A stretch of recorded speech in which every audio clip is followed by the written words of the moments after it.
Tonight, the loudest place in the world may not be outside your window. It may be the quiet space inside your own mind.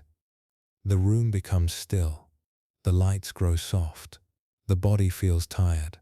But the mind begins opening old doors. One thought becomes another.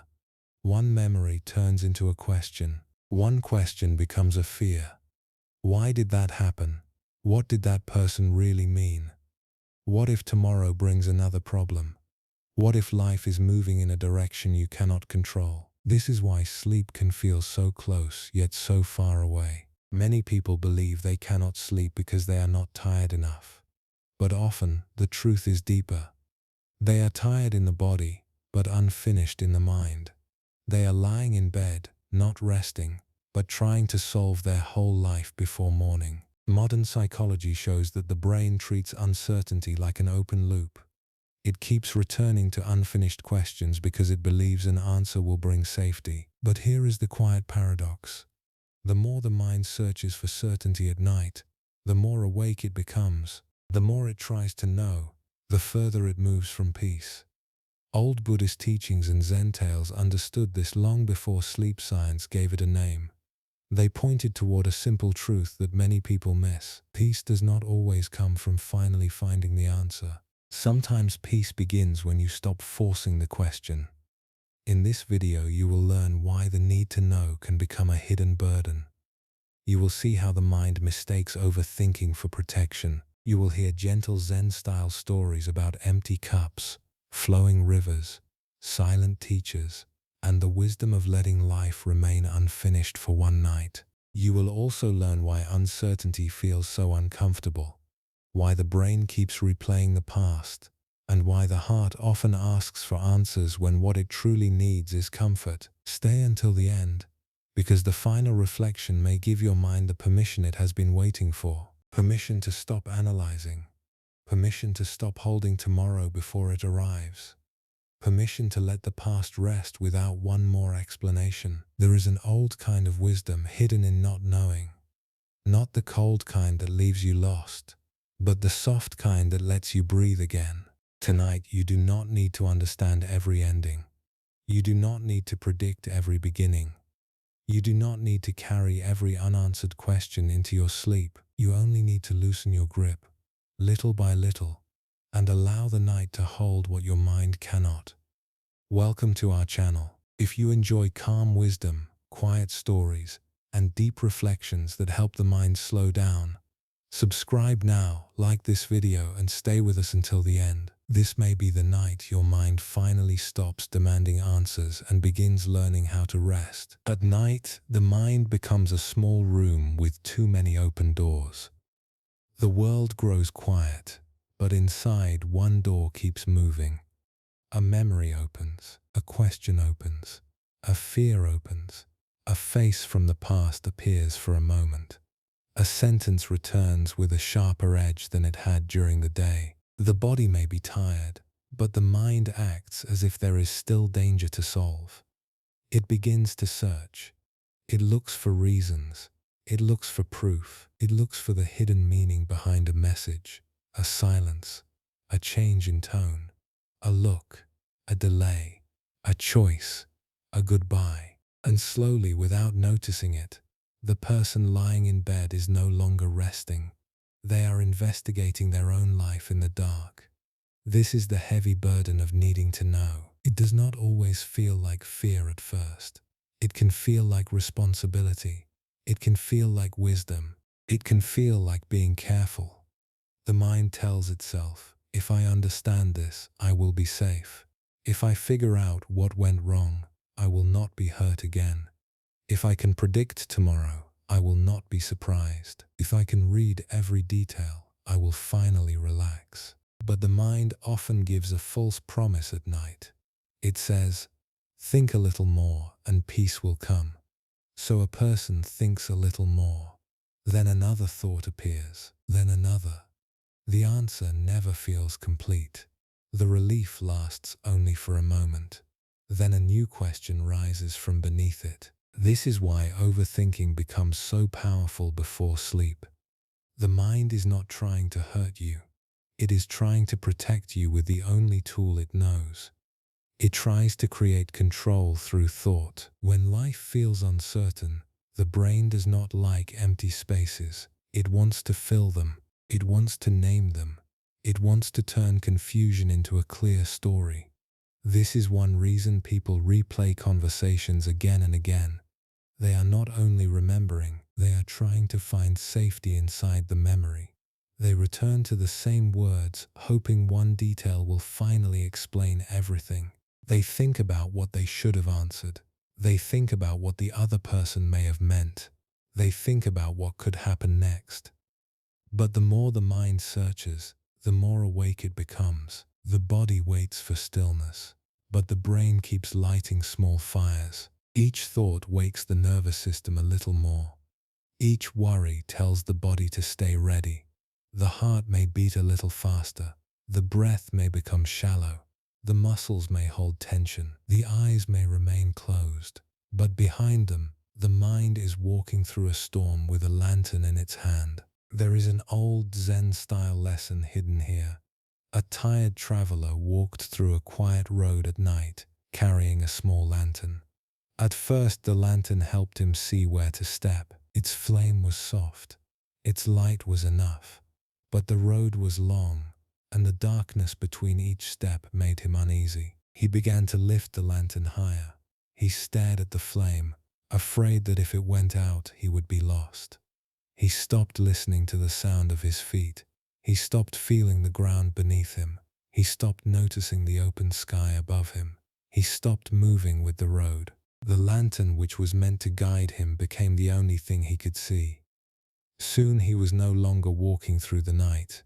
He was standing still, trapped by the very light he believed would save him. This is what the mind does with knowing. A little understanding can help. A little reflection can guide us. But when the mind becomes afraid of not knowing, it stops walking, it stops living, it stops resting. It stares at the flame of analysis until the whole night disappears around it. Many people do this without realizing it. They believe they are searching for truth, but they are really searching for relief. They believe they want an answer, but what they want is a feeling of safety. The mind says, I need to know why this happened. But deeper down, the heart may be saying, I need to know I will be okay. The mind says, I need to know what tomorrow will bring. But deeper down, the body may be saying, I need to feel protected before I sleep. This is why thinking can become a cage. It begins as a tool, then turns into a prison. At night, the mind does not always know the difference between solving and suffering. It keeps working because stillness feels unsafe. It keeps asking because silence feels too open. It keeps searching because uncertainty feels like a dark path without a map. But there is a quiet truth here. Not every question is meant to be answered tonight. Not every wound can be explained before morning. Not every fear becomes smaller when the mind examines it again and again. Some fears become larger when they are fed with attention. Some memories become heavier when they are carried into bed. Some questions become more painful when they are asked in a tired body. The night has a way of making every thought feel more serious. A small worry can sound like a warning. A simple uncertainty can feel like a sign. A memory can feel as if it is happening again. This is because the tired mind loses its softness. During the day there are sounds, tasks, people, light, and movement. These things interrupt thought. But at night, when the outer world becomes quiet, the inner world becomes louder. The mind finally hears all the questions it pushed away. It gathers them like unfinished letters and brings them to the bedside. It asks the tired body to read them one by one, and the body, already worn from the day, tries to obey. This is why many people do not fall asleep, even when they are exhausted. They are not resting in the night. They are carrying the world into the night. They carry the past. They carry future plans. They carry other people's emotions.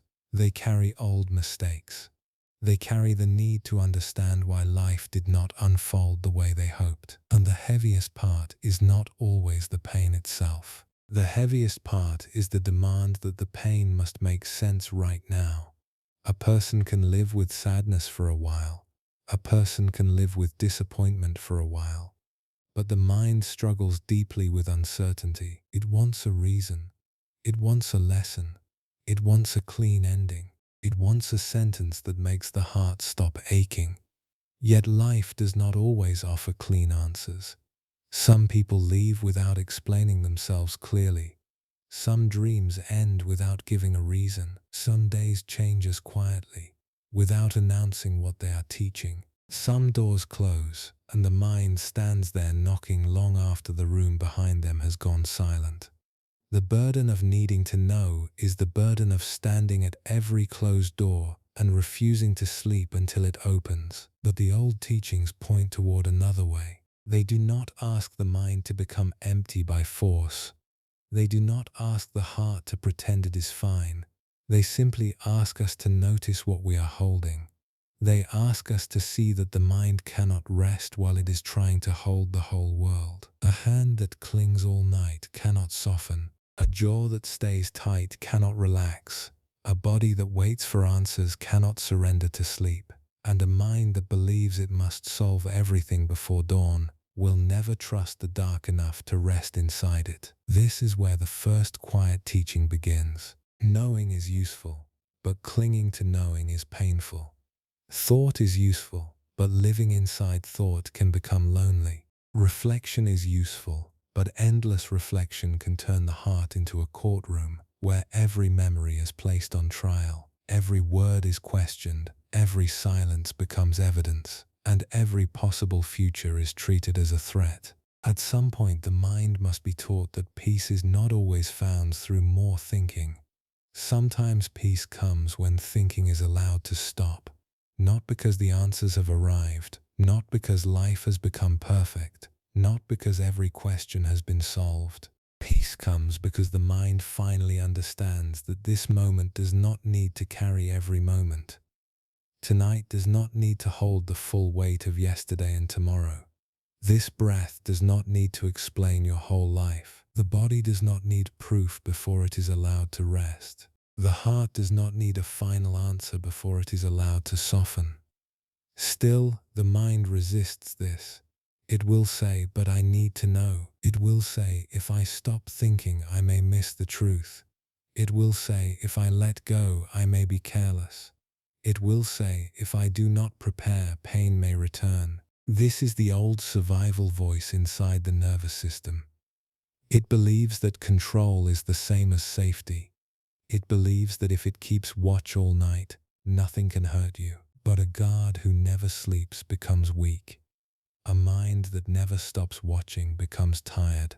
A heart that never releases becomes heavy. The need to know becomes a form of guarding the self against life. Yet life still moves. Morning still comes. People still change. Plans still shift. And the mind that stayed awake all night does not wake with more control. It wakes with more exhaustion. This is the hidden cost of needing certainty. It takes energy from the present and spends it on a future that has not arrived. It takes peace from the body and gives it to thoughts that may never become real. It takes sleep from the night and offers it to questions that may not even have answers. The old traveler with the lantern thought he was protecting himself from darkness, but his fear of darkness made him forget the road. In the same way, the mind can become so afraid of uncertainty that it forgets how to live inside the present step. It forgets the pillow beneath the head. It forgets the breath moving in and out. It forgets that the body is here, in this room, in this hour, not back in the past and not yet in tomorrow. It forgets that safety is sometimes found not by knowing more, but by returning gently to what is already here. This is not easy. The mind has spent years learning to protect itself through prediction. It has learned to scan. It has learned to read tone. It has learned to prepare for disappointment. It has learned to build stories quickly so it does not feel lost. For some people, this habit began because life once felt unstable. When the world did not feel safe, the mind became watchful. It learned to notice every change in mood. It learned to study every silence. It learned to prepare for conflict before conflict arrived. This was not weakness. It was adaptation. But what once helped you survive can later keep you awake. A mind that learned to stay alert in pain may struggle to relax in peace. A heart that learned to expect change may find stillness suspicious. This is why letting go of knowing requires gentleness. You cannot shame the mind into silence. You cannot force it to become calm by fighting with it. Fighting thought is still thought. Resisting the mind can make it louder. The softer path is to understand why the mind is reaching for answers. It reaches because it wants to protect. It reaches because it wants certainty. It reaches because it wants to believe there is a way to prevent all pain. But wisdom begins when we see the limit of this reaching. We can prepare for some things, but not all things. We can learn from the past, but we cannot change it by replaying it all night. We can care about tomorrow, but we cannot live tomorrow before it arrives. We can seek understanding, but we cannot force every part of life to become clear on command. And the more we demand complete clarity, the more the mind becomes full. Full of plans, full of judgments, full of old conversations, full of fear, full of unfinished endings, full of conclusions that may not even be true. A full mind is not always a wise mind. Sometimes it is only a crowded mind, and a crowded mind has little room for rest. This leads us to another quiet teaching, told through a simple Zen-style tale. A young student walked to the house of an old teacher at the edge of a small village. The student had traveled a long way. His clothes were dusty. His face was tired, but his eyes were restless, as if he had brought the whole road with him. He came to the teacher because he wanted wisdom. He wanted peace. He wanted the kind of calm that did not break every time life changed.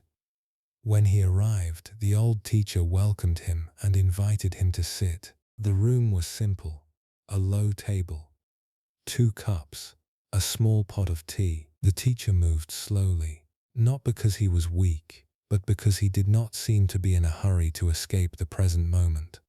The student sat down, but before the teacher could begin, the student started speaking. He explained his life.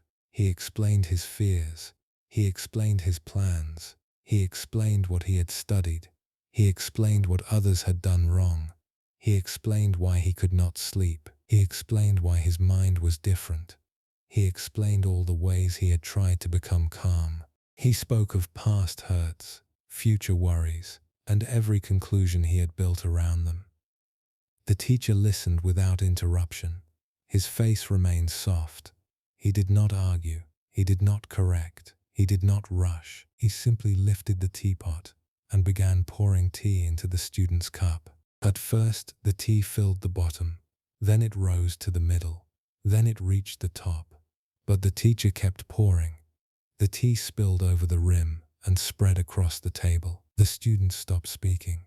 His eyes widened. He reached toward the cup and said, "The cup is full. It cannot receive more." The teacher looked at the overflowing cup, then at the student, and with a calm voice answered that the mind can become the same way. The student was silent. For the first time since he arrived, he had nothing to add. The tea continued to move across the table in a thin, shining line. And in that small silence, he began to understand.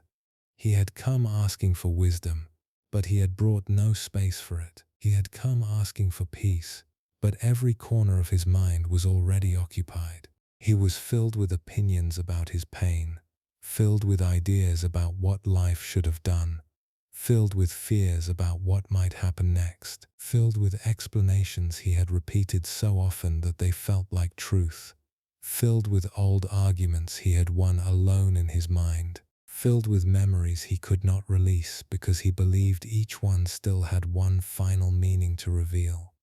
And because he was so full, even peace had nowhere to enter. This tale is simple, but it touches a deep part of human life. Many people ask for rest while holding tightly to everything that blocks rest. They want the mind to become quiet, but they also want to keep every judgment, every fear, every prediction, every old sentence, every possible answer, every unfinished emotional case.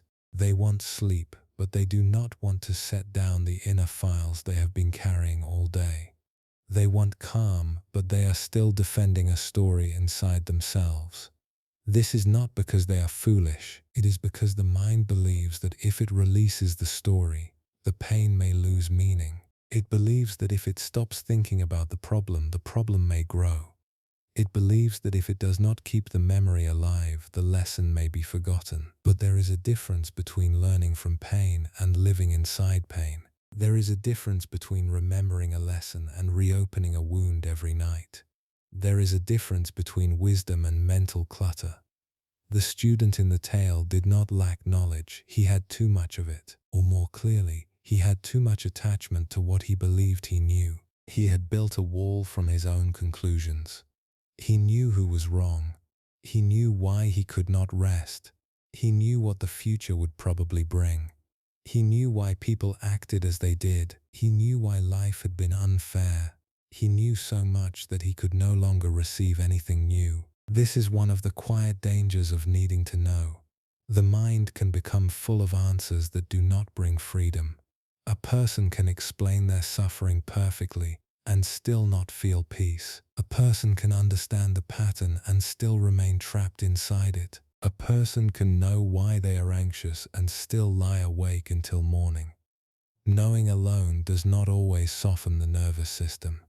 Sometimes knowing becomes another object to hold, another weight, another identity, another reason the mind stays busy.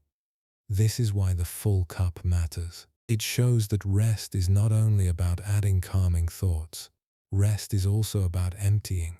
Emptying the need to prove, emptying the need to predict, emptying the need to finish every inner conversation, emptying the belief that tonight must give an answer to every part of life. A full mind has no room for sleep because sleep asks for surrender. Sleep is not a problem we solve.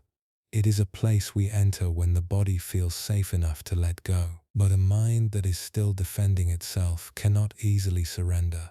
It remains at the gate, checking every shadow. It asks who might hurt us. It asks what might happen. It asks what was meant. It asks what if. It asks why now. It asks why then. It asks why me. And each question adds more tea to the cup. The cup spills. The table grows wet. The night passes. Still the mind keeps pouring. Sometimes exhaustion does not come from doing too much. Sometimes it comes from carrying too many conclusions. This is a lesser-known kind of tiredness. It is not only physical, it is not only emotional. It is the tiredness of being too certain about too many painful things. The tiredness of believing you know how tomorrow will go.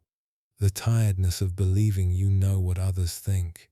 The tiredness of believing you know that you failed, that you are behind, that you missed your chance, that nothing will change, that the past has already decided the future. These conclusions feel solid when the mind is tired, but tired thoughts are not always true thoughts. Night thoughts can be dramatic. They can speak with certainty even when they are built from fear. They can sound wise because they are serious. But seriousness is not the same as truth. A worried mind can create a full story from one small detail. A tired heart can turn uncertainty into rejection.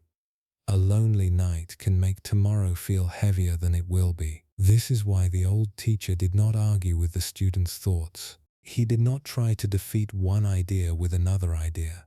That would only fill the cup in a different way. Instead, he showed him the cup.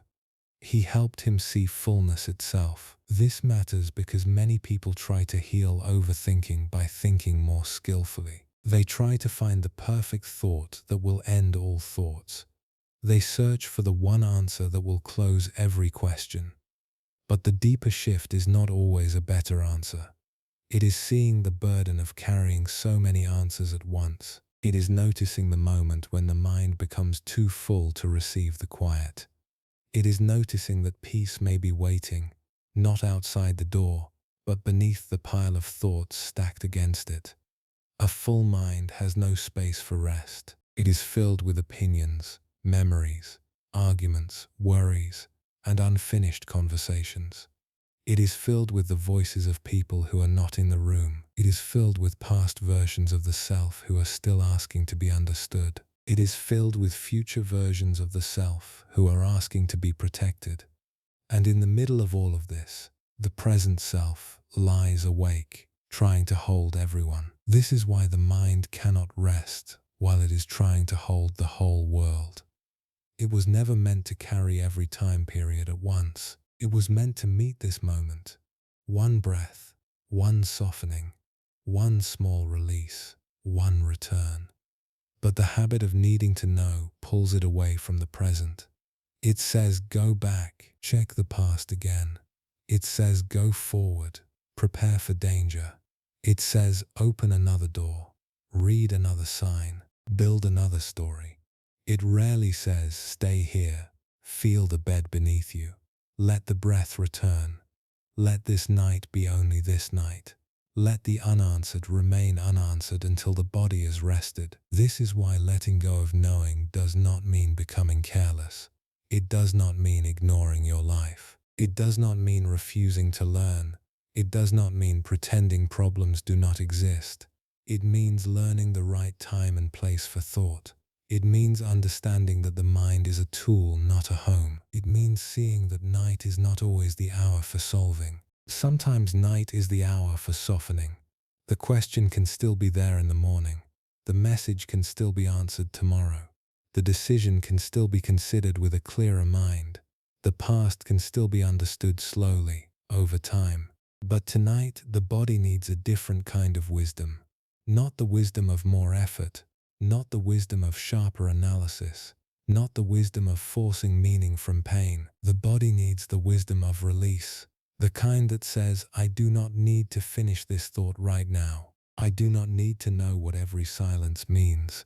I do not need to predict every outcome. I do not need to turn fear into a full story. I do not need to keep pouring tea into a cup that is already overflowing. There is a tender strength in this. Many people think letting go is passive, but it often requires more courage than control. Control feels active.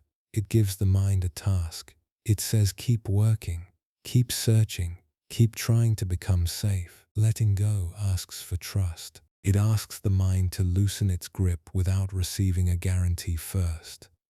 It asks the body to rest before life is perfectly arranged.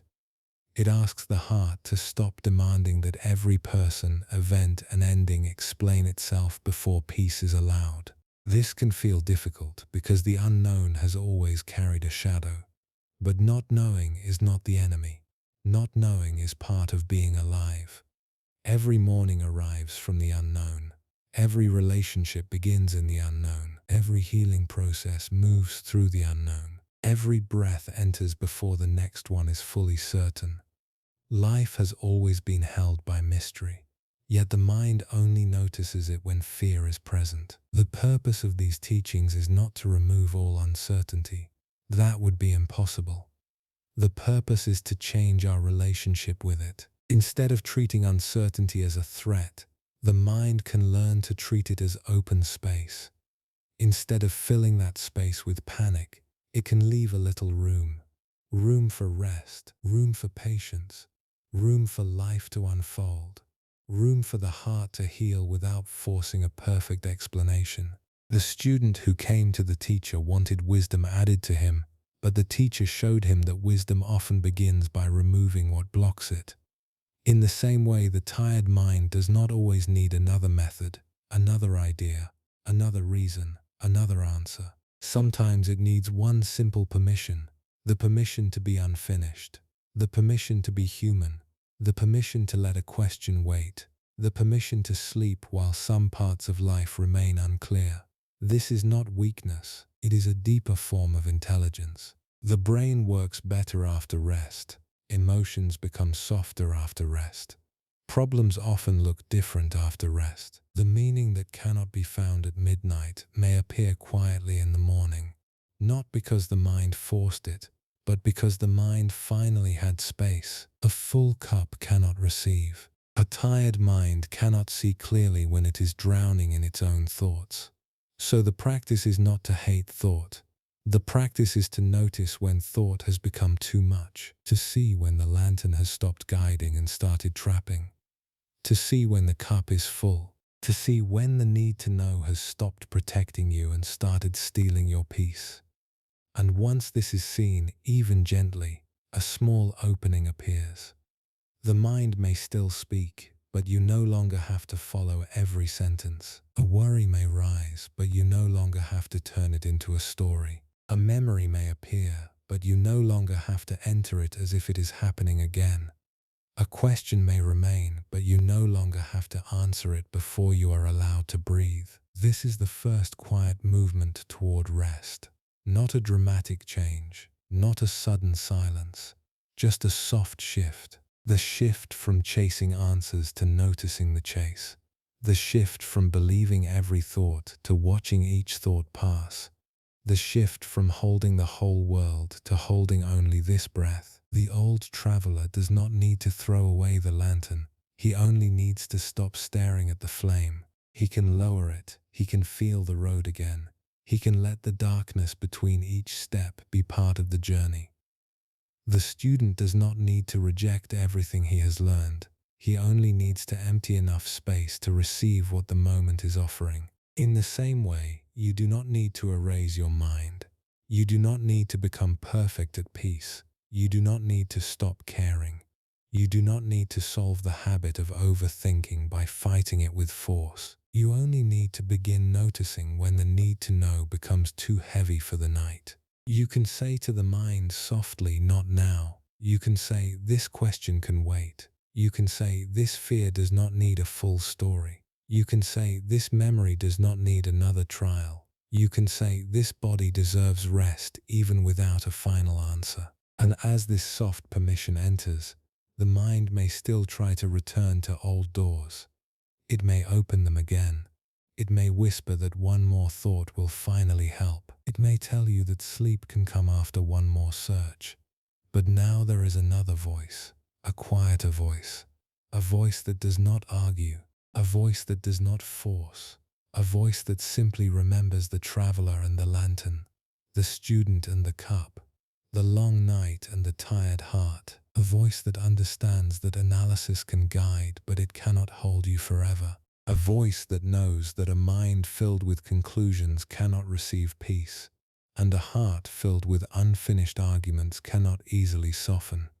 This voice does not tell you to stop thinking because thought is bad. It tells you that thought has done enough for tonight. It tells you that the guard can sit down.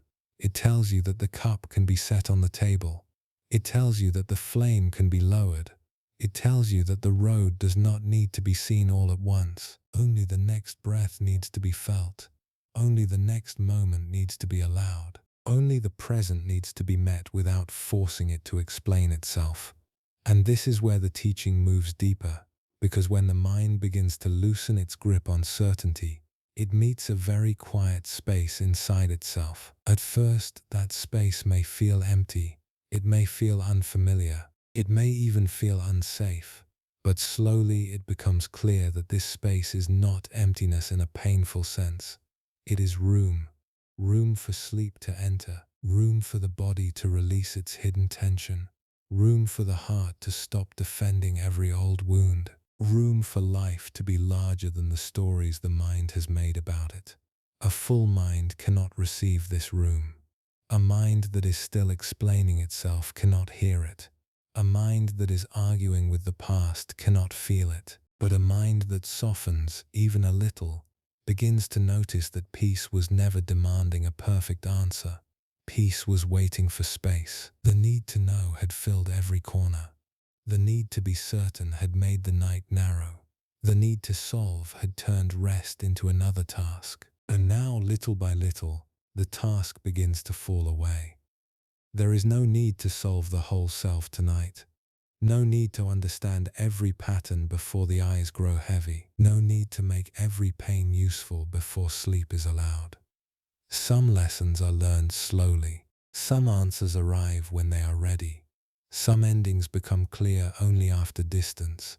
Some wounds do not need to be explained in order to be held with kindness. This is the gentle difference between wisdom and control. Control demands that life become clear before we feel safe. Wisdom learns to create safety even while life is unclear. Control says, I will rest after I know. Wisdom says, I can rest because knowing is not required in this moment. Control tightens the hand, wisdom opens it. Control pours more tea. Wisdom notices the cup. Control stares at the lantern. Wisdom returns to the road. And as this wisdom begins to settle, the mind can meet the present moment in a new way. It does not have to force the moment to become a lesson. It does not have to force the silence to become a sign. It does not have to force the unknown to become a threat. It can simply meet what is here, the weight of the blanket, the quiet of the room, the slow return of breath, the small space between one thought and the next. This is where rest begins to find its way back, not through pressure, not through perfect understanding, not through winning an argument inside the mind. Rest returns when the mind stops treating the present as a doorway to every problem. It returns when the night is allowed to be night. It returns when a thought is allowed to pass without becoming a command. It returns when the heart is no longer forced to carry conclusions that were built from fear. The student at the table did not need a lecture. He needed to see the overflow. The traveler did not need a brighter flame. He needed to walk again. And the tired mind does not always need more certainty. It needs a place to set down the need for certainty. It needs a way to be with the unknown without being swallowed by it. It needs to learn that not every unanswered question is a danger. Some unanswered questions are simply part of being alive. Some open spaces are not traps. They are breathing room. And in that breathing room, the next teaching begins to unfold. Not as an answer forced into the mind, but as a quiet invitation to meet the present moment without demanding that it explain itself before peace can enter. The river kept moving, even when the monk could not. For many nights, his body sat beside the water, but his mind remained somewhere behind him. It moved backward into old conversations. It returned to faces that once felt close. It stood outside doors that had closed without warning. It walked through memories that had no clear ending. The river flowed in front of him with a quiet rhythm, but inside him, nothing was flowing. Everything felt held, everything felt caught. He had come to the river because he wanted silence, but silence only made his questions louder. Why did the past happen the way it did? Why did some people leave without giving him a reason his heart could understand? Why did certain moments change a life so deeply, while the world continued as if nothing had happened? Why did doors close when he was still hoping they would open? These questions did not shout, they whispered, and quiet questions can be the hardest ones to escape. Loud pain burns quickly, but silent pain returns again and again, especially at night. The monk would sit with his hands resting in his lap, listening to the water move over the stones. The water did not hurry, it did not stop. It did not seem troubled by the sharp rocks beneath it or the fallen leaves on its surface. It carried what came to it, then released it. It passed through shadow and moonlight with the same quiet patience. But the monk could not understand this. He looked at the river and asked why it never paused to explain itself. Where had each drop been before it arrived here? What mountains had it touched? What storms had shaped it? What soil had it crossed? What had it lost along the way? The river gave no answer. It only moved. At first, this felt almost cruel to him. He had brought the deepest questions of his heart to a place known for peace, and even the river would not explain. He felt as if the world had ignored him in one more form. People had already left without answers. Life had already changed without asking. Time had already moved forward before he was ready. Now even the river, with all its softness, refused to speak in the way he wanted. This is how the mind often feels when it looks at the past. It believes the past owes it an explanation. It believes that if it asks long enough, thinks deeply enough, and replays every moment carefully enough, the past will finally turn around and confess its meaning. The mind sits beside its own memories like the monk beside the river. It asks, why did this happen? Why did it happen then? Why did I not see it sooner? Why did they leave? Why did I stay? Why did that chapter end before I was ready? And when no answer comes, the mind asks again, with more pressure. It begins to believe that the absence of an answer is a new kind of pain. But the past is not always able to answer us. Some people did not understand themselves enough to explain what they did. Some endings were shaped by fear, timing, immaturity, silence, or pain that no one knew how to name. Some losses were not clean because life is not always clean. Some doors closed not because there was one clear reason, but because many small reasons gathered quietly until the door could no longer stay open. The mind wants one answer because one answer feels easier to hold, but life often moves through many causes, many limits, many hidden turns, and this is why the past can become so heavy at night. The mind is not only remembering, it is demanding. It is standing before yesterday and asking it to become simple. It is asking confusion to become a sentence. It is asking pain to become a lesson before the heart has finished feeling it. It is asking the river to stop being a river and become a map. The monk did this for many evenings. He would arrive before the last light faded. He would sit by the bank. He would watch the water pass, and he would ask the same questions. Some nights his questions were about people. Other nights they were about himself. He wondered if he had made the wrong choices. He wondered if the life he had now was only the result of mistakes he could never repair. He wondered if peace was possible for a person who still carried so many unfinished stories. The river did not argue. It did not comfort him with words. It did not give him a sign. It moved around stones, under branches, through narrow places, over shallow ground, into deeper places, then onward. It did not carry resentment against the stones that disturbed its path. It did not stop at every bend and ask why the road had turned. It did not cling to the leaf that floated on it in the morning. It did not demand that the night explain the mountain. It did not ask where the next valley would lead before it continued. It moved because moving was its nature. Slowly the monk began to notice this. Not in one sudden moment, not as a dramatic answer, more like a small opening in a wall that had been closed for years. He saw that the river did not need to understand every part of its journey in order to continue. It did not need to explain every stone it touched before it could keep flowing. It did not need to know where every drop had been in order to be whole. It did not need the past to become clear before it could move into the next moment. This troubled him at first, because part of him still believed that moving on without answers meant disrespecting his pain. Many people feel this. They believe that if they stop asking why, they are giving up. They believe that if they stop searching the past, they are saying it did not matter. They believe that if they rest before everything makes sense, they are being careless with their own story. But healing is not the same as forgetting. Rest is not the same as denial. Letting the past remain unanswered for one night does not erase what happened. It simply stops the mind from turning the wound into a place where it must live forever.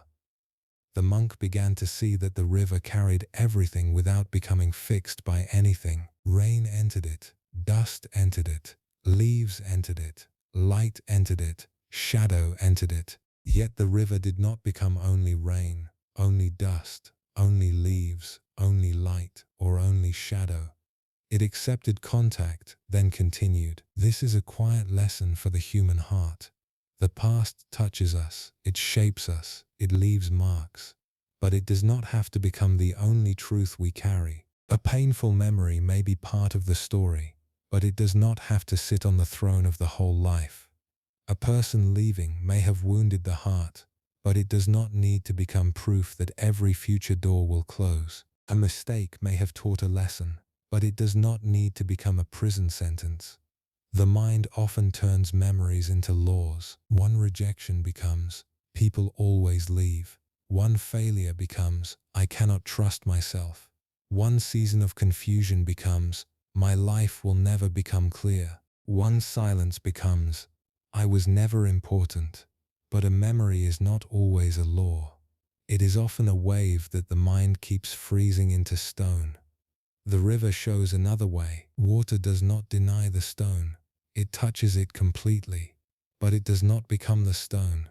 It bends, it softens, it continues. This is where the psychological truth enters quietly. The past remains painful when the mind keeps asking it for an answer it cannot give. The brain dislikes unfinished emotional stories. It wants completion. It wants to close the loop. It wants to know why a person acted that way, why a chance disappeared, why a season ended, why an old version of life could not remain. This search can be useful for a while. It can help us learn. It can help us see patterns. It can help us make better choices. But at night, when the body is tired and the heart is exposed, the search often changes. It stops being reflection and becomes rumination. Reflection brings clarity. Rumination brings repetition. Reflection asks gently, what can I learn? Rumination asks harshly, why can I not change what already happened? Reflection gives space. Rumination takes space. Reflection helps the mind move. Rumination makes the mind circle the same riverbank, waiting for water to speak. The monk did not understand this at first. He thought his repeated questions were devotion to truth, but over time he saw they were also devotion to pain. He was visiting the same wound each night, not always to heal it, but to ask it to explain why it existed, and the wound could not answer. The past could not rise and rewrite itself. The closed door could not reopen just to give him a better ending. The person who left could not return in the exact shape his heart needed. The lost time could not become untouched again. The river could not flow backward to the mountain and tell every drop to begin differently. The only thing still available was this moment, the sound of water, the cool night air, the breath in his chest, the small space between one thought and another. The choice to stop forcing yesterday to become clear before allowing tonight to become restful. This is one of the hardest lessons for a tired mind. It feels almost unfair. The mind says, but I need to know before I can rest. It says I need closure before I can sleep. It says I need an explanation before I can let go. But life often gives closure slowly, not as an answer from the outside, but as a softening inside. Closure is not always someone else finally explaining what they did. Sometimes closure is the moment you stop letting their silence keep your whole nervous system awake. Closure is not always understanding every reason behind an ending. Sometimes closure is understanding that your body cannot keep paying for a question that the past refuses to answer. Closure is not always the door opening again. Sometimes it is the hand releasing the handle. The monk watched the river night after night, and little by little, he began to feel the difference between a question that was alive and a question that had become a chain. Some questions open wisdom. They help us see more clearly. They lead us toward better choices. But some questions only pull us back into pain without offering anything new. Why did this happen to me? Why did they change? Why was I not enough? Why did life turn this way? These questions may arise from a real wound, and they deserve kindness. But if the same question returns every night and leaves the body more tired, it may no longer be a doorway. It may be a circle. The river does not move in circles forever. Even when it bends, it continues. Even when it slows, it continues. Even when stones disturb it, it continues. This does not make the river careless. It does not mean the river has no depth. It means its life is movement. The monk began to understand that the heart also has a nature. The heart feels, breaks, remembers, hopes, and heals. But healing cannot happen if the heart is forced to remain at the exact place where the hurt began. Many people keep taking their heart back to the moment of pain because they believe the missing answer is hidden there. They return to the last conversation. They return to the last message. They return to the look on someone's face. They return to the version of themselves who did not know what was coming. They return with a lantern and search the same ground. But sometimes the missing answer is not there. Sometimes the answer is not behind you. Sometimes the answer is the slow life that begins after you stop asking the past to become fair before you continue. The monk did not stop caring about his past.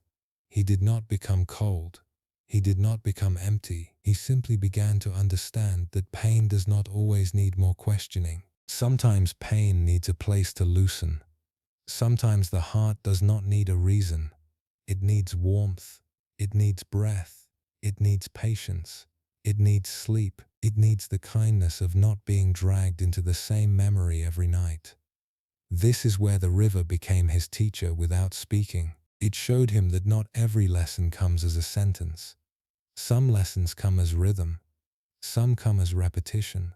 Some come through watching the same water pass again and again until the mind finally stops demanding words. He noticed how the river touched the stones without anger. It did not fight every obstacle. It did not treat each stone as an insult.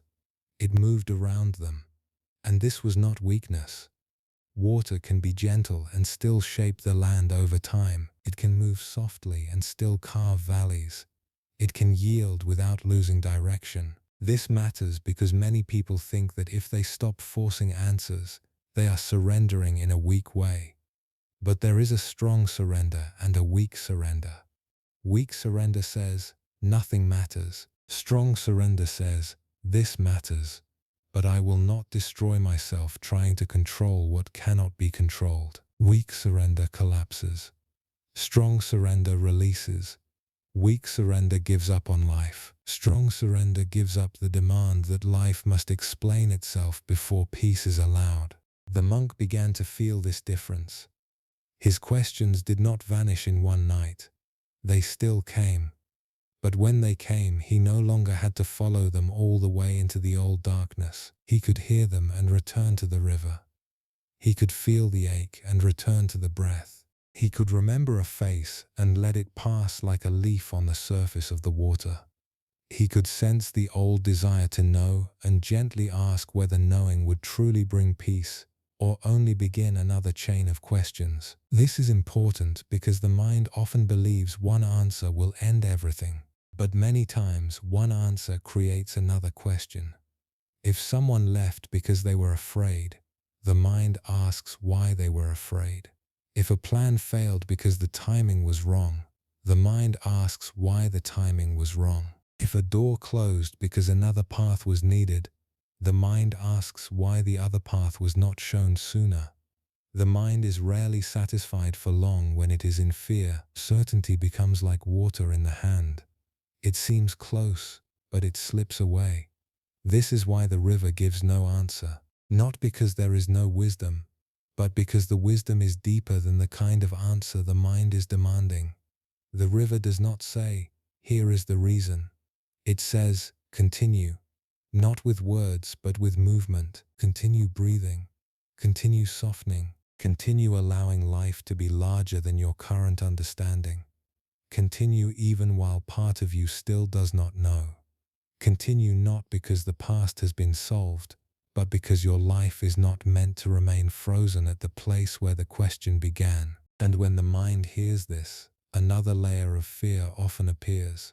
Because beneath the need to understand the past, there is usually a deeper need, the need to feel safe. People do not cling to knowing because they love thinking. Most people are not lying awake because thinking feels pleasant. They are lying awake because uncertainty feels unsafe. Not knowing can feel like standing in the dark without a map. Not knowing can feel like being exposed. Not knowing can feel like weakness. It can feel like being unable to protect yourself from pain that might return. The mind says, if I do not know what will happen, I cannot prepare. If I do not know why it happened, I cannot prevent it. If I do not know what they meant, I cannot trust myself. If I do not know where life is going, I cannot relax. This is why the need for certainty can sound wise from the outside but feel desperate from the inside. Certainty promises protection.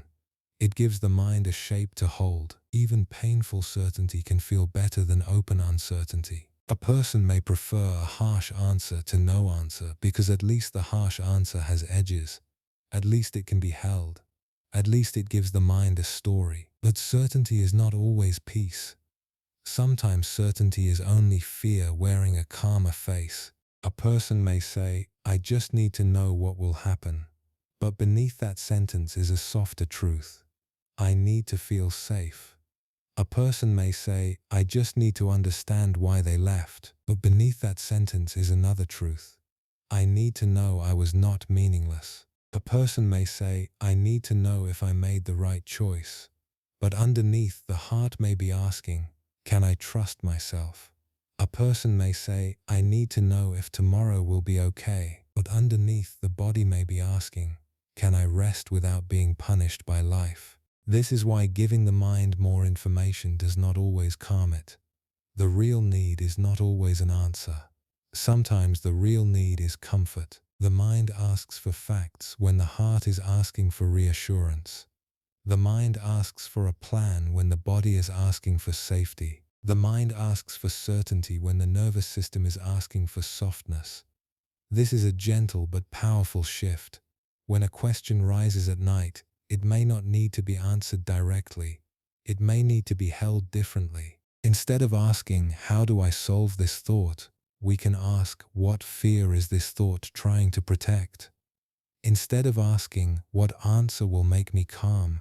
We can ask, what part of me feels unsafe without an answer? The monk began to see this as he sat by the river. His questions about the past were real, but beneath them was a fear that if he did not understand the past, it might repeat. Beneath his questions about people leaving was a fear that he could be abandoned again. Beneath his questions about closed doors was a fear that life might close every door. Beneath his desire to know was a tender wish to feel held by existence, even when he could not see the whole path. This is human. It is not weakness. The brain is built to protect life. It remembers pain because it does not want pain to return. It studies danger because it wants to survive. It searches for patterns because patterns help us predict. But the same gift can become heavy when it never turns off. The mind that protects during danger can disturb during rest. The mind that analyzes during a hard season can overanalyze during a quiet night. The mind that once helped us survive uncertainty can later make uncertainty feel unbearable. This is why certainty can become addictive. Each answer gives a short relief. For a moment, the mind feels less open, less exposed, less lost. But soon the relief fades and the mind needs another answer, another check, another sign, another reason, another plan. This cycle can continue for hours in bed. It begins with one question and becomes a whole inner world. The person is not choosing suffering. They are trying to feel safe through control. But control is a small shelter. It cannot cover the whole sky.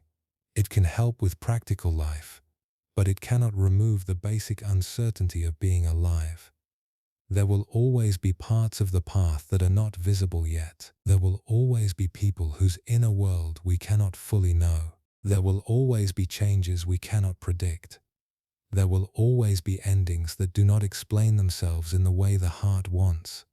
If peace depends on complete certainty, peace will always be delayed. This is the hidden sorrow of the controlling mind. It says, I will rest when I know. But because life never becomes fully known, rest keeps moving further away. The river teaches another kind of safety. Not the safety of seeing the whole path, but the safety of trusting the next movement. It does not know every turn, yet it moves. It does not know every stone, yet it flows. It does not know where every drop will travel, yet it continues. This does not mean humans should live without care or wisdom. It means the mind can learn that safety is not only found in prediction, it can also be found in presence. Safety can be the feeling of breath returning to the body. Safety can be the awareness that right now, in this moment, the old event is not happening again. Safety can be the quiet statement, I do not have to solve this before sleep. Safety can be the hand placed gently on the chest. Safety can be slowing the inner voice. Safety can be telling the nervous system, I know you are trying to protect me, but tonight we are not in that old place. Tonight we can rest. This is the way forward. Not to fight the mind. Fighting the mind only creates another battle. If a thought rises and we attack it, the body feels more tension. If fear appears and we shame it, fear becomes more lonely. If the mind asks for certainty and we call it foolish, the mind becomes more defensive. The way forward is to teach the mind that it can be safe without solving everything.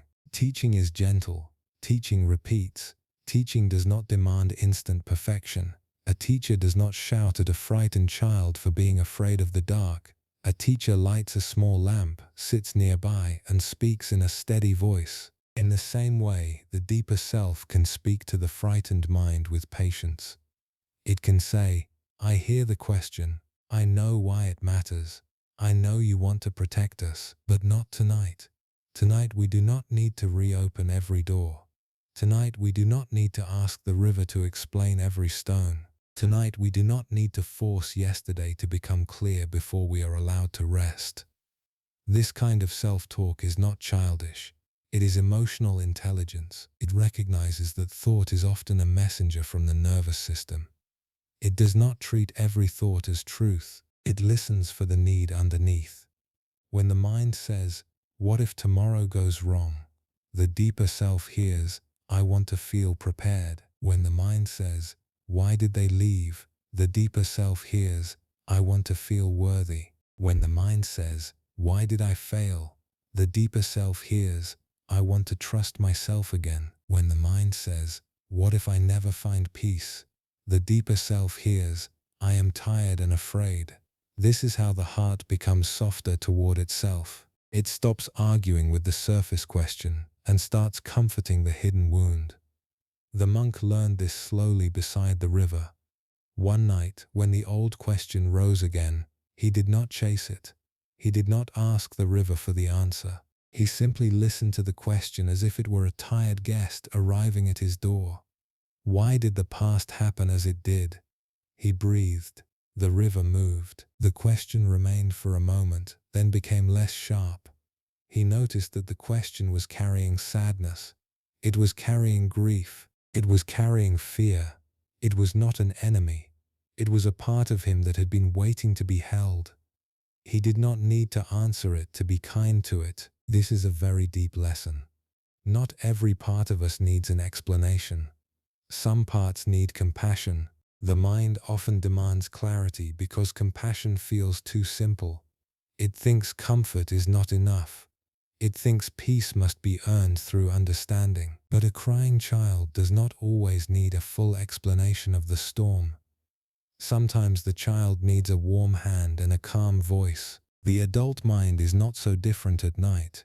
It may dress its fear in complex questions, but often, beneath all of it, there is a simple need. Please help me feel safe. Please remind me I can rest. Please tell me the unknown will not swallow me. Please let me stop carrying this alone. This is why the river tale matters for sleep. It does not push the mind into silence. It gives the mind a different image. When a memory rises, let it be like a leaf on the water. Let it appear. Let it move. Let it pass without building a home on it. When a question rises, let it be like a stone beneath the river. The water can touch it without stopping forever. When uncertainty rises, let it be like a bend in the river. The path turns, but turning is not the same as being lost. When fear rises, Let it be like night around the water. The river does not wait for daylight before it continues. And when the mind says, I need to know, listen gently for the softer truth. I need to feel safe. Then offer safety in the only moment where safety can truly be felt, which is now. Not in the past, because the past has already moved. Not in the future, because the future has not arrived. Now. This breath, this body, this quiet hour, this chance to stop asking life to become completely known before allowing the nervous system to soften. The monk's practice became simple but not easy. Each time the past called him, he returned to the water.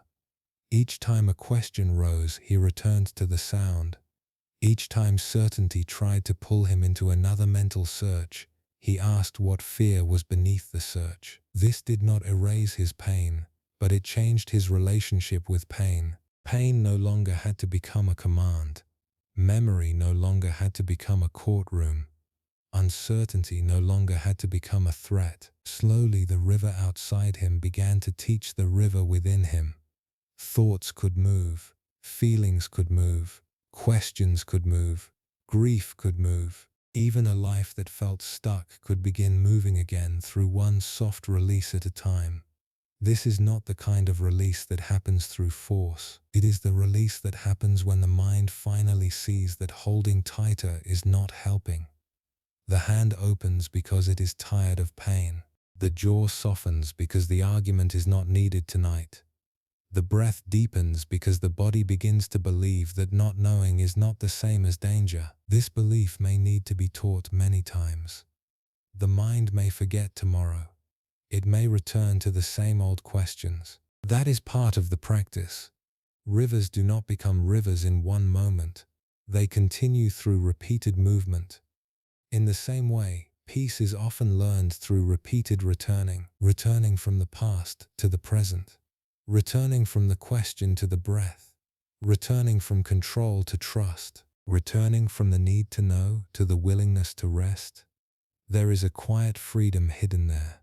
The past may still be unclear, but it no longer controls the entire night. The future may still be unknown, but it no longer has permission to steal the present breath. The mind may still ask, but the heart no longer has to answer every question immediately. This is how sleep begins to approach, not as something forced, but as something invited. Sleep comes closer when the mind stops standing guard at every old door. It comes closer when the body feels that tonight is not a battlefield. It comes closer when certainty is no longer treated as the price of rest. And as the monk sat beside the river, he began to understand that the answer he wanted from the river was never going to come as words. It was coming as movement. The river was showing him how to live with unanswered things, how to touch the past without drowning in it, how to meet obstacles without becoming them, how to continue without forcing every bend to explain why it turned, how to let the unknown remain open without filling it with fear. The mind had asked for information, but the heart had needed reassurance. The mind had asked for reasons, but the body had needed rest. The mind had asked the river to speak, but the river had been teaching through silence all along. And in that silence, a deeper practice began to open. The practice of speaking to the frightened mind with kindness. The practice of giving comfort where the mind demands certainty. The practice of letting the past be a river that has already moved, not a wall that blocks the night. The practice of allowing sleep to come even while some questions remain unanswered. The practice of resting without needing life to become fully clear, because the way forward is not to defeat the mind, not to shame its questions, not to force stillness through effort, but to teach the mind, slowly and gently, that it can be safe without solving everything. There is a kind of peace that does not arrive when every question is answered. It arrives when the question loses its power to control the whole heart. This is the wisdom of not knowing. At first, this wisdom can feel uncomfortable because the mind has been trained to treat not knowing as a problem. If the mind does not know what will happen, it begins to prepare for danger. If the mind does not know why someone changed, It begins to search for hidden reasons. If the mind does not know why the past unfolded the way it did, it begins to pull every memory apart, looking for a missing piece. But not knowing is not always a sign that something is wrong. Not knowing is not emptiness. It is openness. It is the space where life has not yet been turned into a fixed story. It is the place where the heart can breathe before it decides what everything means. A mind that believes it already knows everything has quietly closed the door. It has already made the judgment. It has already written the ending.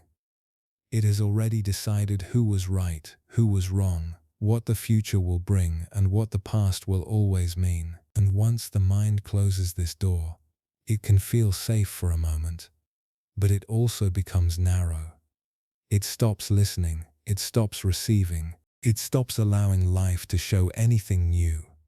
But a mind that can say, "I do not know yet," remains soft. It does not collapse, it does not become weak. It simply stays open. It can breathe, it can wait, it can notice more.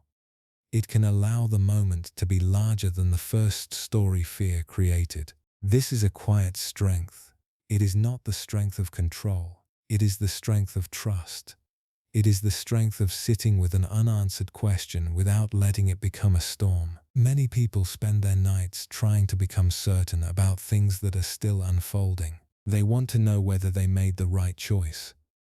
They want to know whether someone cared. They want to know whether life will become easier. They want to know whether the pain had a purpose. They want to know whether tomorrow will be kind. And beneath all of this is a tired heart asking for safety. The mind answers that tired heart with more thinking. It says, if we keep working, we will feel better. If we keep analyzing, we will become safe. If we keep searching, the missing answer will appear. But sometimes the missing answer does not appear because the answer is not ready. Sometimes the mind is looking for a final sentence inside a chapter that is still being written. Sometimes it wants the moon to explain itself before it is willing to receive the moonlight. There is an old Zen-style tale about a student who came to a teacher late in the evening. The student had studied many books, heard many lessons, and collected many ideas. He wanted to understand the meaning of peace. He wanted to understand the meaning of suffering. He wanted to understand the meaning of change, love, loss, time, silence, and the quiet ache that visits the heart when the night becomes still. The teacher listened as the student spoke. The student gave careful answers. He spoke as if each answer could protect him from confusion. The teacher did not interrupt. When the student finally became quiet, the teacher pointed toward the moon outside and asked, "What does the moon mean?" The student looked up and answered quickly, "The moon means beauty." The teacher smiled. The student continued, "It means time. It means change. It means the passing of seasons. It means silence. It means distance. It means longing. It means the light that survives the dark." He gave answer after answer, each one more serious than the last. The teacher kept smiling, but he said nothing. The student waited for approval. He waited for correction. He waited for the teacher to tell him which answer was true. But the teacher simply looked at the moon. This made the student uneasy. He had offered many meanings, yet the teacher had not chosen one. Later that night, unable to sleep, the student stepped outside alone. The village was quiet. The air was cool. The moon rested above the rooftops with no effort. The student looked at it again. At first, his mind began its old work. Beauty, time, change, silence. But then, because he was tired, the words began to fall away. He stopped trying to explain the moon. He stopped trying to own it with meaning. He stopped trying to turn it into a lesson.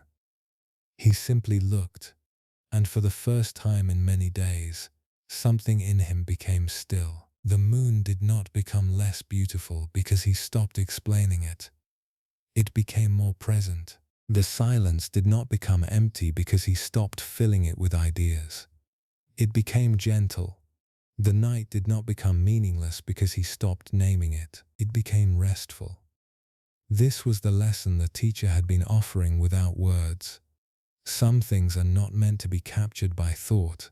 Some things are meant to be touched gently by awareness and then released.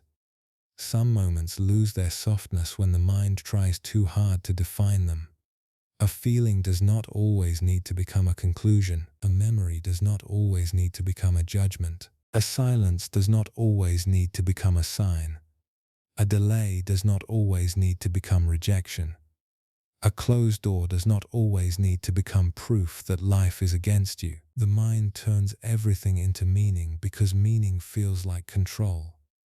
But not every meaning brings peace. Some meanings become chains. Some meanings become walls. Some meanings become old stories that the heart repeats until it forgets how to rest. The student thought he was becoming wise by giving many answers. But the teacher showed him that wisdom can also mean knowing when to stop answering. This matters deeply at night. Night is when the mind often becomes a meaning-making machine.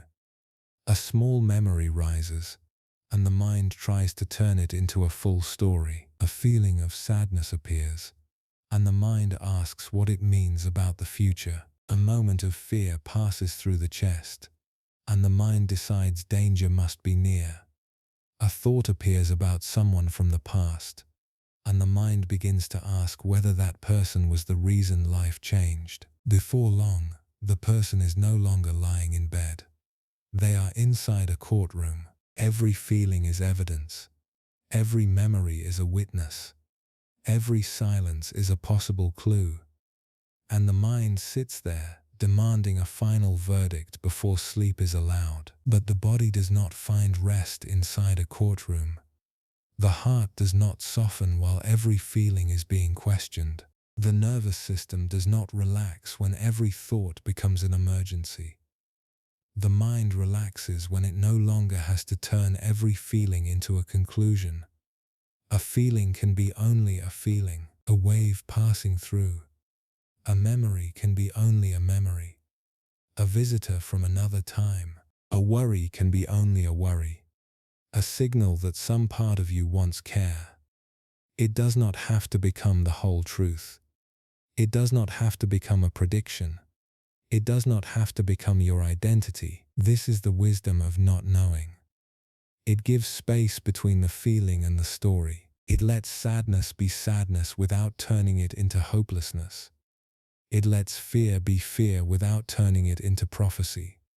It lets confusion be confusion without turning it into failure. It lets silence be silence without forcing it to explain whether you are loved, forgotten, safe, or lost. A mind that knows too quickly often suffers too deeply, because it creates painful answers before life has finished speaking.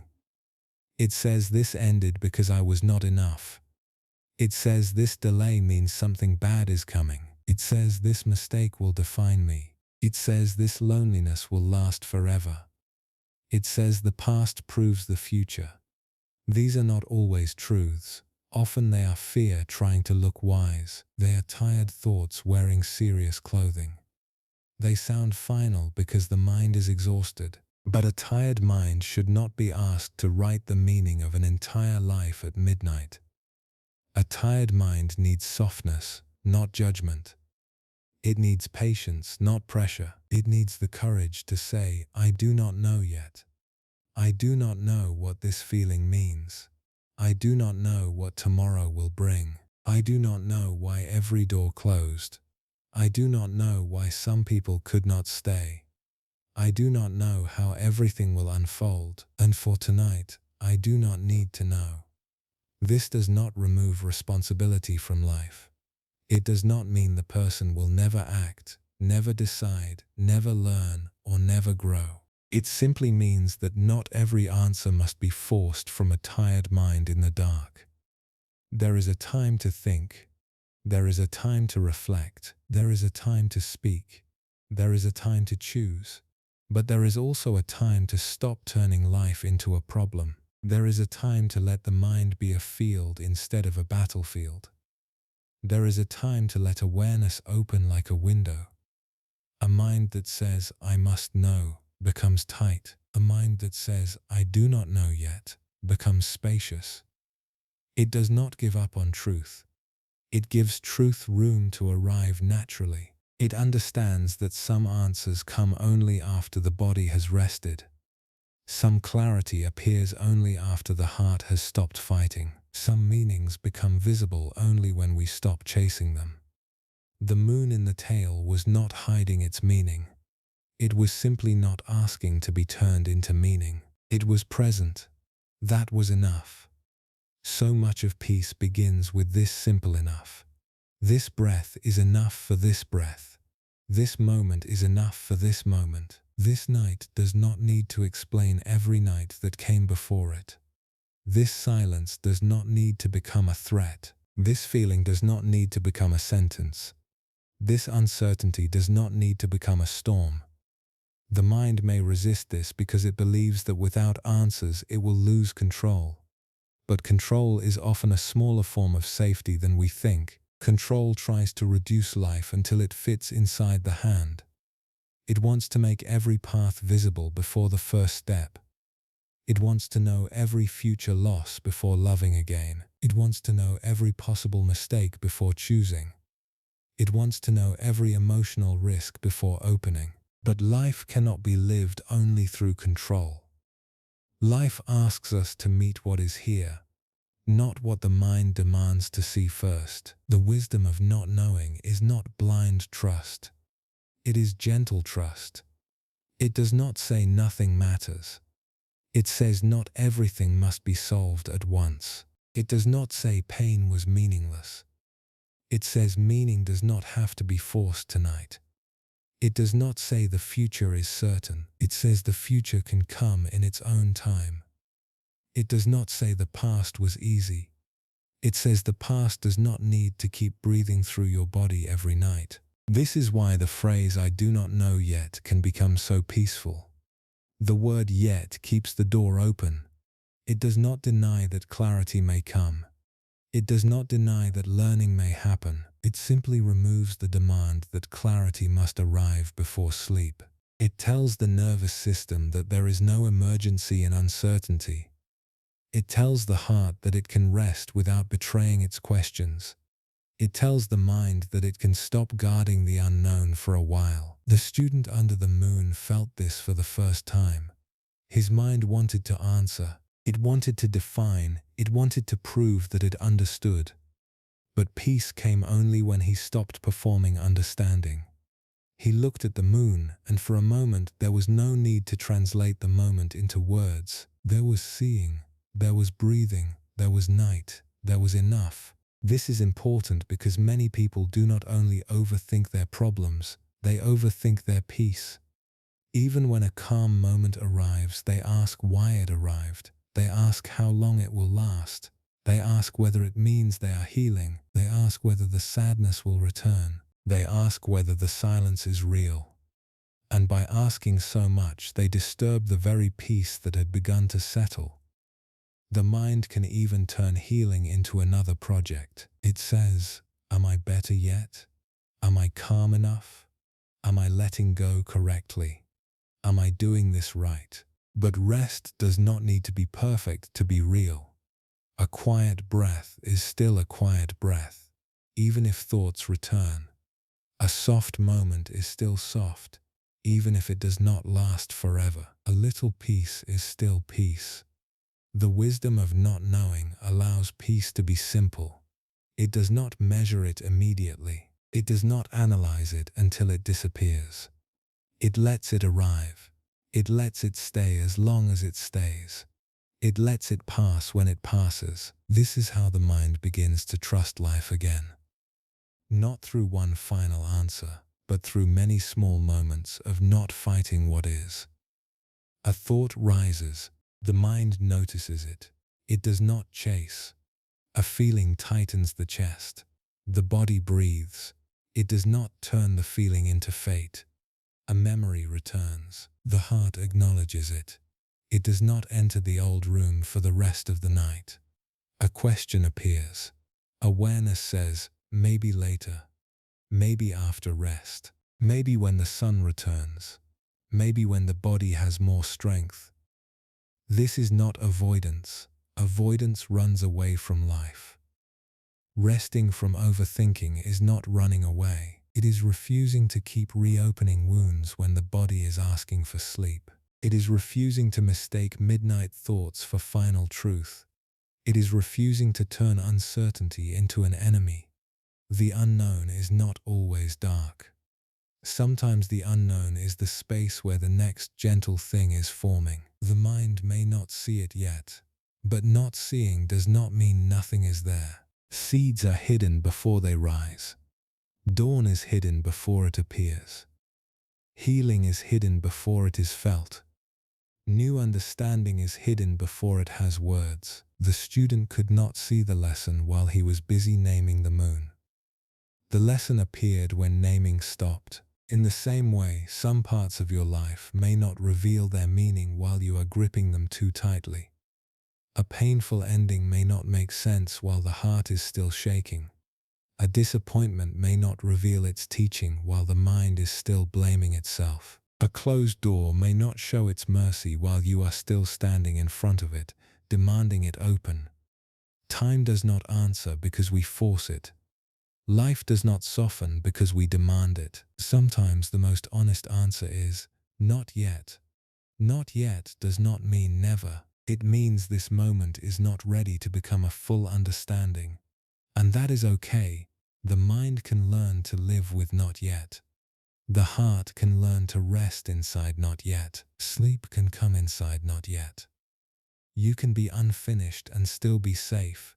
You can be uncertain and still be held by this breath. You can be healing and still not understand every part of your wound. You can be moving forward and still not have a full map.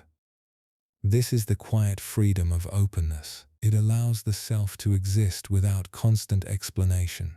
Many people are tired because they explain themselves to themselves all day. They explain why they feel what they feel. They explain why they acted as they acted. They explain why others behaved as they did. They explain why they are behind, why they are tired, why they are afraid, why they are not yet at peace. The mind becomes a narrator that never stops speaking, but silence does not always need to be filled. The self does not always need to be explained.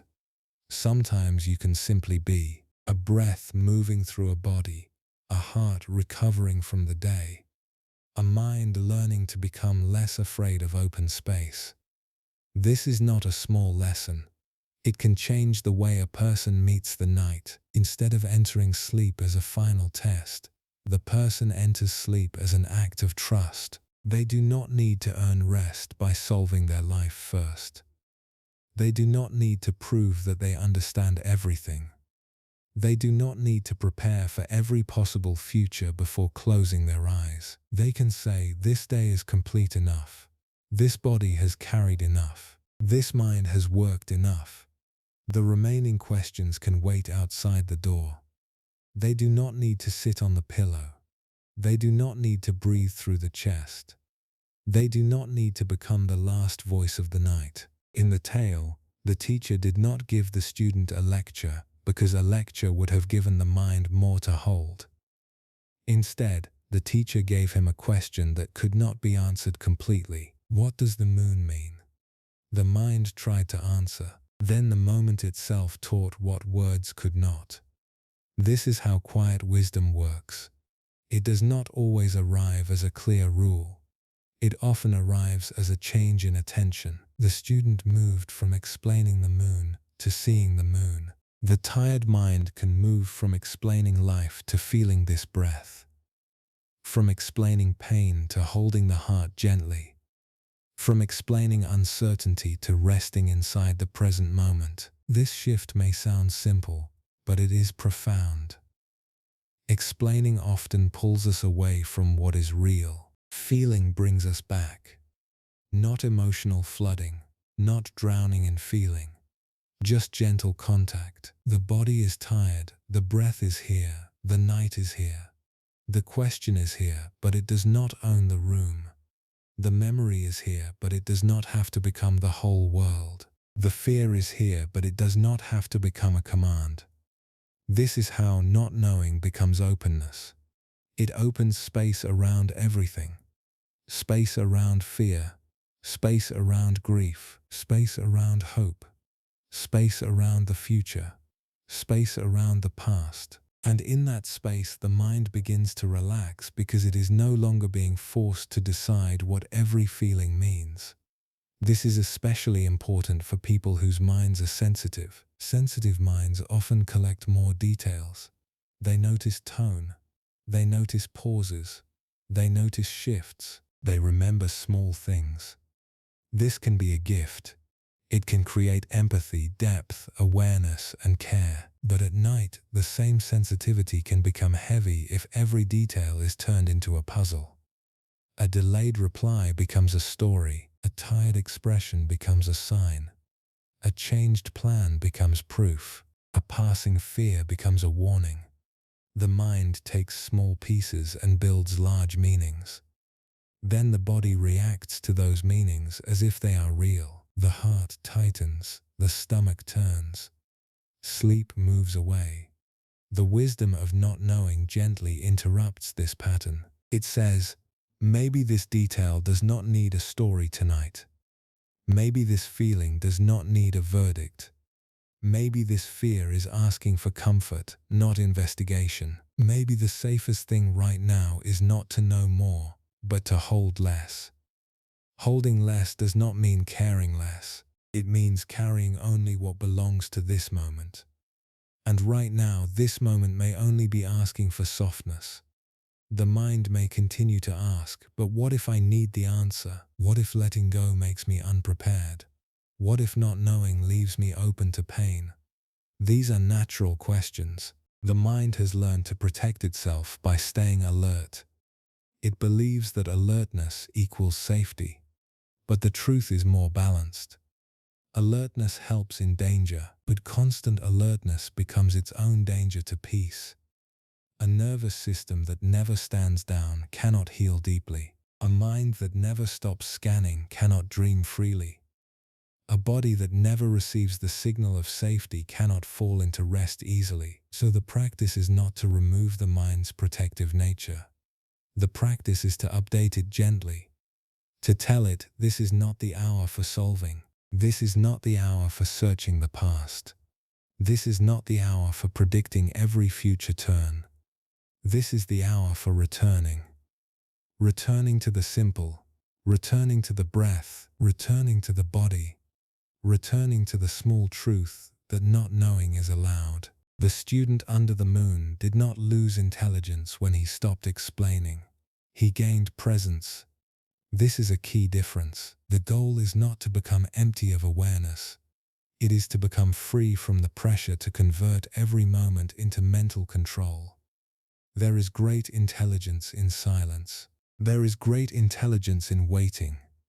There is great intelligence in saying, the answer may come later, and if it does not come tonight, I can still rest. The mind does not need to be the ruler of every experience.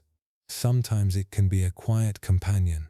It can sit beside the feeling without naming it. It can walk beside the unknown without fighting it. It can look at the moon without asking the moon to become a lesson. This is where the teaching becomes tender. Some things are not meant to be captured by thought because they are too alive. Love cannot be fully captured by thought. Loss cannot be fully captured by thought. Beauty cannot be fully captured by thought. The ache of becoming a different person cannot be fully captured by thought. A quiet night after a long season of pain cannot be fully captured by thought. We can describe these things, but description is not the same as direct experience. The mind may explain the river, but explanation is not the river. The mind may describe the moon, but description is not moonlight. The mind may explain healing, but explanation is not the soft moment when the body finally stops bracing. This is why some moments must be experienced gently and released. They become heavy when we try to keep them. A peaceful moment, if gripped too tightly, becomes fear of losing peace. A loving memory, if gripped too tightly, becomes longing. A painful memory, if gripped too tightly, becomes identity. A question, if gripped too tightly, becomes suffering. Release does not destroy the moment. It lets the moment complete itself. It lets what came come. It lets what passed pass. It lets what is unknown remain open. At night, this is a sacred kind of mercy. The mind has carried so much through the day. It has made choices. It has answered messages. It has remembered duties. It has protected the body. It has managed emotion. It has held back words. It has moved through noise. When night comes, the mind does not need to become a judge. It can become a resting place. But to become a resting place, it must stop demanding that every feeling stand before it and explain why it exists. A feeling can arrive without a full reason. A wave of sadness can pass through because the heart is human. A worry can rise because the body is tired. A memory can appear because silence gives it room. None of these must become the final truth of the night. The mind can bow to them and let them move on. This is the wisdom the student found under the moon. The moon did not ask him to stop thinking forever. It only showed him that there is a peace beyond naming. When he stopped trying to own the moment was able to hold him. This is what can happen in the quiet hours before sleep. When the mind stops trying to own every answer, the night can hold what the mind cannot. The body can begin to loosen. The breath can grow slower. The thoughts may still come, but they come from farther away. They lose the sharpness of command. A question may appear, but it does not pull the whole self behind it. A fear may appear, but it is met with kindness instead of a new search. A memory may appear, but it is allowed to be a passing cloud, not a place to live. Slowly the teaching becomes less like an idea and more like a feeling. Not knowing is open. Not knowing is spacious. Not knowing can be gentle. Not knowing can be safe enough for one night. The mind does not need to know the full future to take this breath. It does not need to understand every ending to let the body rest. It does not need to solve every question before allowing the eyes to grow heavy. It does not need to hold tomorrow before tomorrow arrives. This is the turning point. The person who has spent years chasing answers may begin to sense that the chase itself has been the wait. The answers may still matter. The questions may still be real. But the chase no longer has to rule the night. And now, as the night deepens, the teaching becomes very simple. Maybe the mind becomes loud at night because it believes it must protect you with answers. It believes that if it thinks enough, you will never be caught off guard. It believes that if it understands the past cannot hurt you again. It believes that if it predicts the future will not surprise you. It believes that if it explains every feeling, the heart will finally become calm. But tonight, the mind can be thanked without being followed. It can be heard without being obeyed. It can be comforted without being allowed to carry the whole world. Tonight, you do not have to know everything. You do not have to understand every ending. You do not have to solve every question. You do not have to repair every moment in your memory. You do not have to decode every silence. You do not have to prove that you are ready for tomorrow. You do not have to hold tomorrow before it arrives. Let the unknown remain unknown for now. Let it be open space, not empty danger. Let it be a quiet field, not a dark trap. Let it be what it is, the part of life that has not yet spoken. Let the past rest without explanation. Not because it did not matter, but because your body matters too. Not because the pain was not real, but because the pain does not need to sit beside you all night. Not because every wound has been understood, but because understanding does not have to be forced from a tired mind. Let the future come in its own time. It has always done this. Morning does not arrive faster because the mind worries through the night. The path does not become clearer because the heart refuses to sleep. Tomorrow does not become safer because the body stays tense until dawn. Some things will be met when they arrive. Some choices will become clearer with rest. Some answers will unfold when the mind is no longer gripping them. And some answers may never come in the exact form you wanted, yet peace can still find you. This moment can be enough. Not enough for the whole life. Not enough to solve every chapter. Just enough for now. Enough to breathe. Enough to soften the jaw.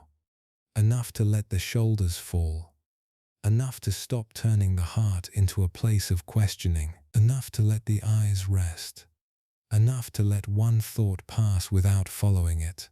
Enough to feel that you are here, and this night is here, and you do not need to become more certain before you are allowed to be gentle with yourself. The student did not need to explain the moon. The river did not need to explain every stone. The cup did not need more tea. The traveler did not need to stare at the lantern forever.